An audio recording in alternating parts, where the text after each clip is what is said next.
My daughter started talking about him when she was a little over 3 years old. At first, it seemed like ordinary childhood fantasy. She would sit in her room, look into the corner, and laugh as if someone were tickling her. When I asked who she was playing with, she answered simply, "With the uncle." I didn't pay much attention. Imaginary friends are a normal thing. But what bothered me was that she never used his name, only the uncle, and she never looked at me when she spoke to him, only at the same corner where an old wardrobe stood. Over time, she began leaving toys there. Sometimes she asked me to put an extra chair at the table. "He wants to eat too," she explained calmly. One evening, as I was putting her to bed, I heard her whisper, "Tonight, you shouldn't sleep on your back." "Why?" I asked. She frowned as if I should have known. "Because the uncle doesn't like it when you can't see him." That night, I couldn't fall asleep for a long time.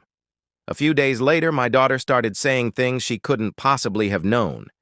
She asked why I hadn't cried at Grandma's funeral. I had never told her about that. What's more, she hadn't even been there. When I asked how she knew, she shrugged. "The uncle told me. He was there." I tried to convince myself they were just random phrases, but then she said something else.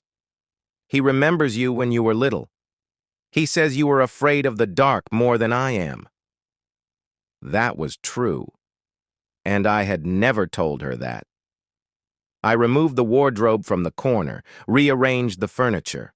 My daughter cried and screamed for a long time that I had taken his place away. That night, for the first time, I heard footsteps in the hallway. Slow, heavy ones. They stopped by her door. The next morning, she said quietly, almost guiltily, "He's offended." "At whom?" "At you. You don't let him stand in the corner anymore." That same day, I found old family photographs. In one of them, taken long before I was born, a man was standing in the corner of the room. His face was blurred, but the posture was familiar. That evening, my daughter looked at me and said, "He's back." "Who?" "The uncle. Now he's standing closer, by your bed."